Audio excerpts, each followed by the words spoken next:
Welcome to Think Global Education Services. In this video, I will talk about the geometric sequence and series, and also I will talk about how do we find out the general term in a geometric sequence. So first thing, you should know that what is geometric sequence. So geometric sequence is basically a sequence in which the ratio of any term to the previous term is always constant, and this constant ratio is actually called the common ratio. For example, if I write a sequence 1, 5, 25, 125, and this 625, then we can see that if we find out the ratio of second term to the first term, that is 5 over 1, third term to the second term, 25 divided by 5, next fourth term to the third term, 125 divided by 5, 125 divided by 25. So if you simplify all these, you would get always 5. So this 5 is actually the common ratio. So in a geometric sequence, the ratio of any term to the previous term is always constant. See, if I take the term 5, then I have to take the previous term as 1, so 5 over 1. If I take the term 25, then I have to take the previous term as 5, so 25 over 5. In the same way, you can take the ratio of this 625 divided by 125, that will be 5 itself. So we can see that the ratio of any term to the previous term is always constant. So this is the geometric sequence. Now we can find out whether the terms are in geometric sequence or not. For example, if we have a sequence 4, 10, 18, 28, 40, so we can check for this one whether the terms are in geometric sequence or not. Let's find out the ratio. If I take the second to the first, so 10 divided by 4, so 10 divided by 4 is 5 over 2.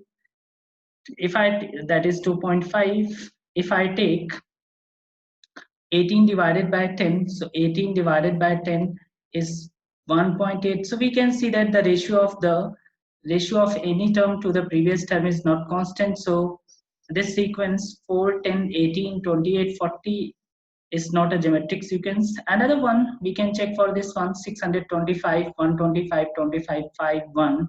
Let's check out. So if we take the term 125 and previous term is 625, so if you simplify this, you would get 1 over 5.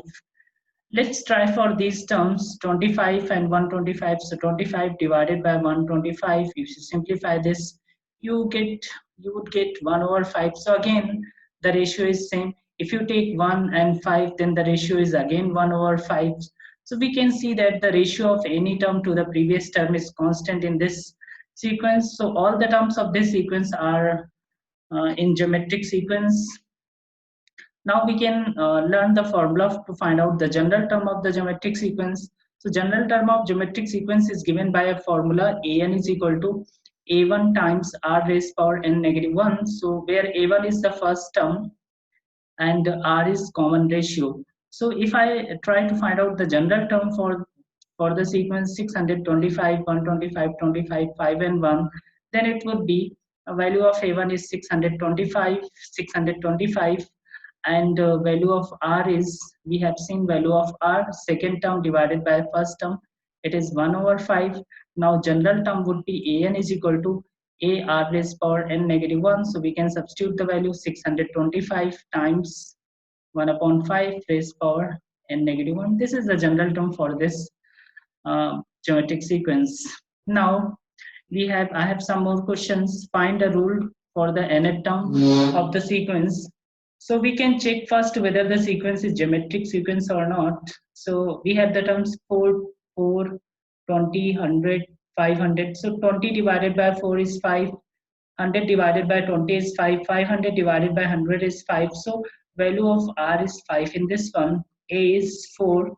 So general term would be an is equal to a1 r raised power n negative 1.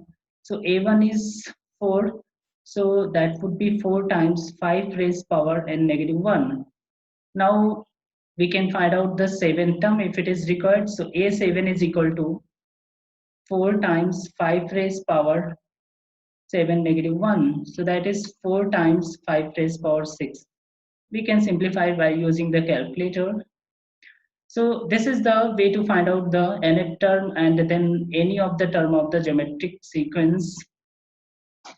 I hope this video is useful for you. Thank you for watching.